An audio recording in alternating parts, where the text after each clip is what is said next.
Upaya Presiden Amerika Serikat, AS, Donald Trump untuk menguasai Greenland memicu gelombang kontroversi politik serius di Washington dan kalangan Sekutu Barat.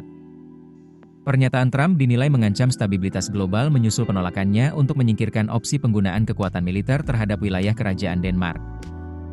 Gelombang penolakan terhadap Trump juga menguat setelah baru-baru ini beredar di publik sebuah surat dari Trump yang dilayangkan kepada Perdana Menteri Norwegia, Jonas Gahr Store, terkait rencana akuisisi Greenland. Surat itu berisikan ancaman untuk mengambil alih Greenland karena ia tidak dianugerahi hadiah Nobel perdamaian. Dalam suratnya Trump menyatakan bahwa ia tidak lagi merasa wajib memikirkan semata-mata tentang perdamaian.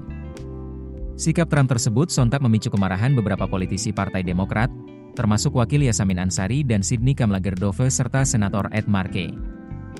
Mereka kompak menyerukan agar amandemen ke-25 diterapkan guna melengsarkan Trump dari jabatan Presiden AS. Ansari menulis di X, Presiden Amerika Serikat sangat sakit mentalnya dan ini membahayakan hidup kita semua. Amandemen ke-25 ada untuk alasan kita harus segera memberlakukannya. Kamlager-Dove menambahkan, Donald Trump tidak layak memimpin dan jelas di luar kendali. Terapkan amandemen ke-25. Sementara Markey menekankan, segera terapkan amandemen ke-25. Anggota DPR Don Bachon dari Nebraska juga mendukung pemaksulan jika AS benar-benar menyerang wilayah sekutu. Namun, pakar hukum menilai tantangan besar ada di ranah politik dan hukum. Mark Graber, profesor hukum di University of Maryland, Baltimore, mengatakan amandemen ke-25 dirancang untuk menangani presiden yang secara medis tidak mampu, misalnya presiden yang tidak sadar atau secara fisik tidak dapat menjalankan tugas. Graber menilai bahwa karakter dan platform Trump lebih merupakan diskualifikasi politik, bukan gangguan mental berat, dan meskipun tindakannya bisa saja termasuk alasan pemakzulan, masalah politik tetap menjadi penghalang. Secara konstitusional, amandemen ke-25 memang menjadi mekanisme yang sah untuk melengsarkan Presiden Amerika Serikat tanpa melalui pemakzulan.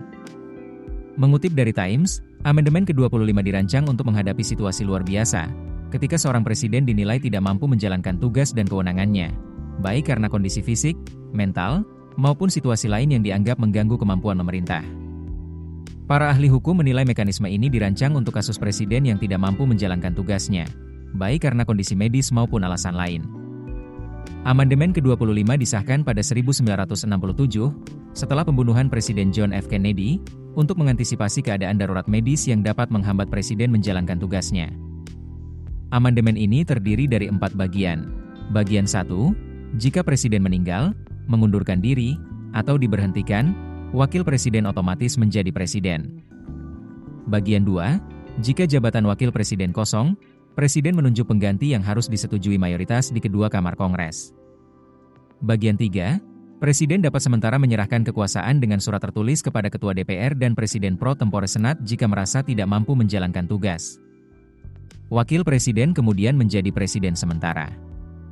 Bagian 4, wakil presiden dan mayoritas kabinet dapat menyatakan secara tertulis bahwa presiden tidak mampu menjalankan tugasnya. Wakil presiden menjadi presiden sementara Kongres memiliki 21 hari untuk memutuskan apakah presiden tetap tidak mampu menjabat. Keputusan bisnis terbaik datang dari data, bukan tebakan. Mudah berlangganan Business Insight dengan subscribe with Google.